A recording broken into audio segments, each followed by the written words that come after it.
Hello CMA students. तो कैसे हैं आप सब लोग? गाइस, एग्जाम आने वाले हैं और कुछ ही दिन बाकी बचे हैं। चलिए आज हम बात करेंगे कि बचे हुए दिनों में एग्जाम की प्रिपरेशन कैसे की जाए, किस सब्जेक्ट को कितनी देर दी जाए और किस सब्जेक्ट के लिए कितना टाइम डिवोट करना चाहिए, एक दिन में कितना टाइम पढ़ना चाहिए, किस तरीके से हमें स्टडी करनी चाहिए। आज हम उसकी बात करेंगे। ये आपके काफ़ी काम आने वाला है। मैं आपको बताऊंगा कि आपके पास टोटल नंबर ऑफ डेज कितने बचे हुए हैं। मैं आपको बताऊंगा कि आपके सब्जेक्ट कौन कौन से, किस तरीके से आपको प्रिपरेशन करनी चाहिए। चलिए शुरुआत करते हैं। सबसे पहले आज है 9 जून 2023।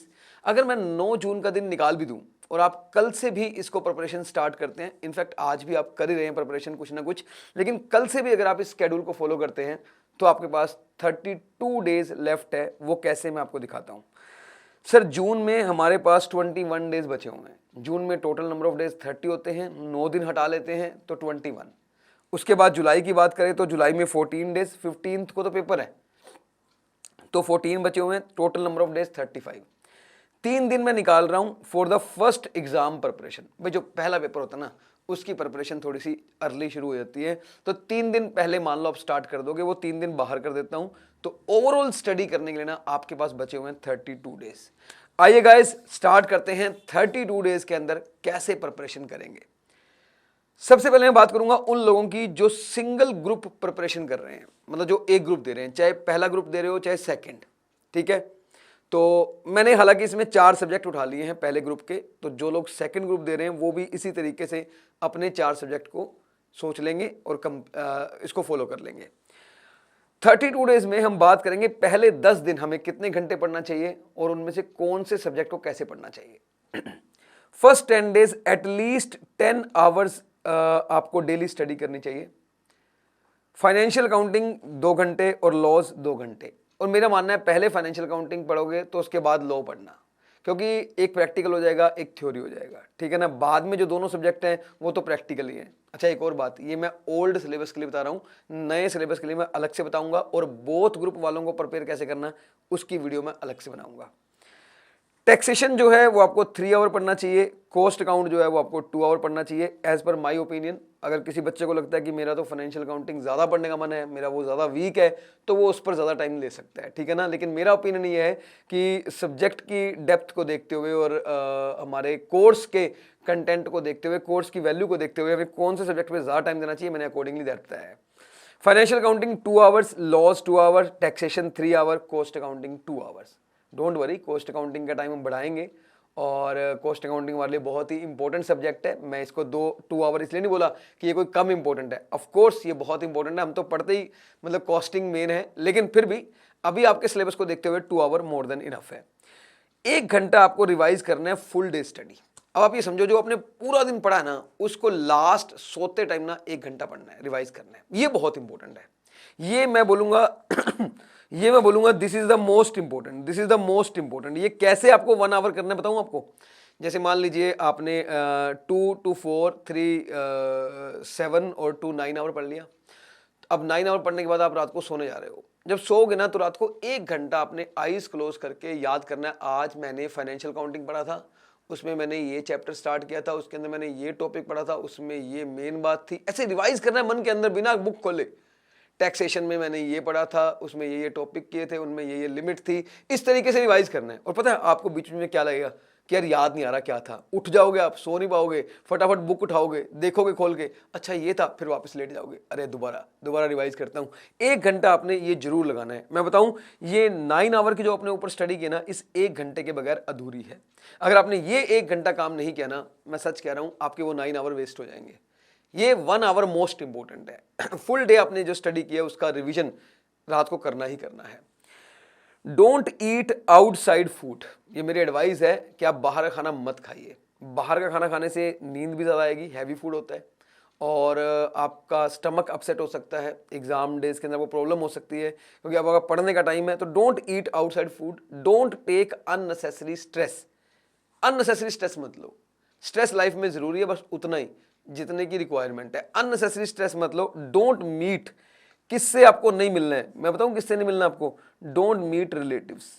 भाई अब ना आप अपने रिश्तेदारों से मिलना बंद कर दो। उन्होंने आपका मोरल डाउन करना और कुछ नहीं करना।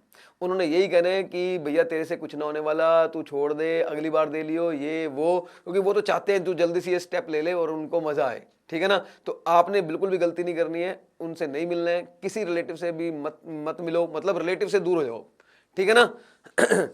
अब बात करते हैं हम नेक्स्ट 10 डेज की स्टडी की। अब आपको थोड़ा सा अपना लेवल बढ़ाना पड़ेगा और 10 घंटे की जगह आपको 12 आवर डेली स्टडी करनी पड़ेगी। फाइनेंशियल अकाउंटिंग के 2 घंटे रखे हैं मैंने, लॉस के भी 2 ही घंटे रखे हैं, टैक्सेशन के मैंने 3 घंटे कर दिए हैं और कॉस्टिंग के मैंने 3 घंटे कर दिए, क्योंकि जो पेपर एग्जाम में आता है मैं उसके अकॉर्डिंग बता रहा हूं किसकी ज्यादा जरूरत है हमें। और इस बार मैंने 2 आवर दे दिया आपको लास्ट में सोते हुए रिवाइज करने के, क्योंकि कंटेंट आपके पास ज्यादा हो जाएगा तो उसको रिवाइज करने के लिए टाइम भी आपको ज्यादा चाहिएगा। 2 घंटे आपको कम से कम रिवाइज करना है जो आपने पूरा दिन में स्टडी किया है, इस बात को भूलना मत, ठीक है। Daily meditation at the rate of 10 minute before start, और जो ऊपर वाली बातें हैं वो एज इट इज रहेंगी, रिलेटिव से नहीं मिलना है और आउटसाइड फूड नहीं खाना है, अननेसेसरी स्ट्रेस नहीं लेना है। उसके अलावा आपने जो एक्स्ट्रा काम करना है वो डेली मेडिटेशन करनी है 10 मिनट। मतलब आप दिन की शुरुआत जो है ना आईज क्लोज करके भगवान का नाम लेके या मेडिटेशन करके जैसे भी करके अपने आप को एक रिलैक्स फील करवाना है, because these days are very crucial, ठीक है। डोंट मीट फ्रेंड्स टू, दोस्तों से मिलना अब बंद कर दो। पहले मिल रहे थे, चल रहा था, अभी टाइम था, लेकिन अब लास्ट के जो अपने पास 20-22 दिन बचे ना, अब नहीं मिलना। Don't meet friends too including, ठीक है। तो अब भाई अब जीएफ बीएफ सब छोड़ दो और अपने काम पे लग जाओ, ठीक है। कहीं नहीं भागे जा रहे वो, और अगर तुम फेल हो गए फिर पक्का भाग जाएंगे वो, ठीक है। तो अब आपने इनसे भी नहीं मिलना है। Last 10 days 12 days very crucial days, very crucial days, मतलब धक धक धक दिल की धड़कन बढ़नी शुरू हो जाएगी। लेकिन मैं यहां बोलूंगा आपको थोड़ा सा डेडिकेशन दिखानी पड़ेगी, और आपका अब क्योंकि स्टेमिना बन चुका होगा, 10 से 12 घंटे पहुंच गए आप, तो आपको 14 to 17 आवर डेली स्टडी, मतलब सोने के अलावा अगर कोई आप काम कर रहे हो ना वो है पढ़ाई, ठीक है ना। फाइनेंशियल अकाउंटिंग के 4 घंटे कर दो और लॉस के 3 घंटे कर दो, टैक्सेशन के 4 घंटे रहेंगे, कॉस्टिंग के 3 घंटे रहेंगे। मेन यहां पे बढ़ा रहा हूं मैं 3 hour to revise full day study. मेरा ये मानना है कि आप कुछ भी पढ़ो लेकिन वो पढ़ा हुआ याद ना रहे तो क्या फायदा, उसको रिवाइज करना डेली बहुत जरूरी है। 3 hour to revise full day study आपको करनी ही करनी है। अब वन थिंग ऑलवेज रिमेंबर, एक बात हमेशा याद रखना, नर्वसनेस इज वेरी कॉमन। इस टाइम पे आपको लगेगा मुझे कुछ नहीं आता है, मैंने अब तक पढ़ा ही क्या है, आखिरकार मेरे साथ ही ऐसा क्यों हुआ। ये सब बातें कॉमन है, हर स्टूडेंट के माइंड में आती है।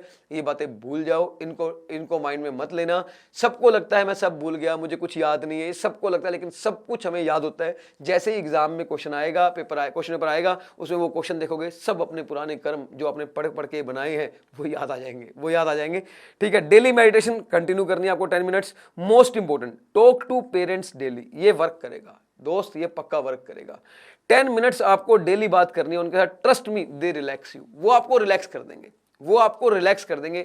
बड़े तरीके होते हैं उनके पास रिलैक्स करने के, मेरे को लगता है पेरेंट्स से बढ़कर तो मतलब आपको कौन जानता होगा, उन्होंने जन्म दिया है, वो आपको चुटकियों में रिलैक्स कर देंगे। देखो अगर उन्हें लगा कि ये बहुत ज्यादा परेशान है, वो बोलेंगे बेटा कोई बात नहीं, क्लियर नहीं होगा फिर क्या हो गया, कौन सा कुंभ का मेला है जो 14 साल बाद आता है, 6 महीने बाद फिर आ जाएगा, टेंशन क्यों ले रहे हैं। आप उसी वक्त माइंडली रिलैक्स हो जाओगे। लेकिन वो ये भी कहेंगे पर बेटा ताकत पूरी लगा दे, कोशिश पूरी कर दे, नहीं होगा तो ना सही लेकिन दम लगा दे।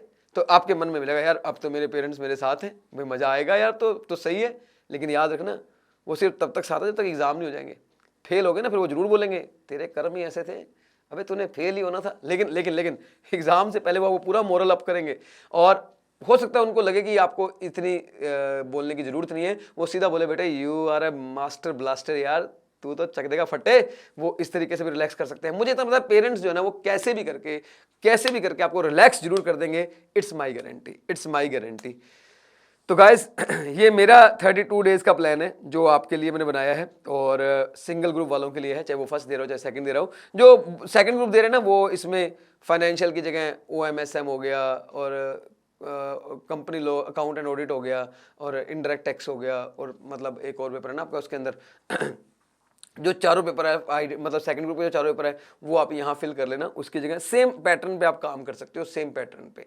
तो guys these are the strategy how to revise the entire course, मतलब हाउ टू रिवाइज नहीं, how to utilise the number of 32 days, how to utilise 32 days. मैं आगे और वीडियोस बनाऊंगा आपको कि टेक्स्ट को कैसे कैसे रिवाइज करना चाहिए, और बाकी टीचर से भी बोलूंगा कि वो अपने अपने सब्जेक्ट के लिए आपको बता के जाएं कि बचे हुए दिनों में वो कैसे काम करें। ठीक है, तो गाइस मेरी तरफ से इतना ही है, इसको पढ़ो और गेट इन टच, या टच में रहो, मतलब मैं ये बोलूंगा। और मेरा नंबर आपके पास है 9891463160, ये मेरा नंबर है। आप इस नंबर पे कॉल कर सकते हो, कांटेक्ट कर सकते हो, कॉल नहीं मैसेज कर देना, मैसेज कर देना, और मैसेज कर सकते हो, और देख लेंगे। कुछ प्रॉब्लम होगी तो फिर यूट्यूब आपकी प्रॉब्लम, अगर वो प्रॉब्लम सबकी कॉमन होगी तो यूट्यूब पर आकर मैं आपको और भी एडवाइस करता रहूंगा। ठीक है, चलिए मिलते हैं next time, till then bye.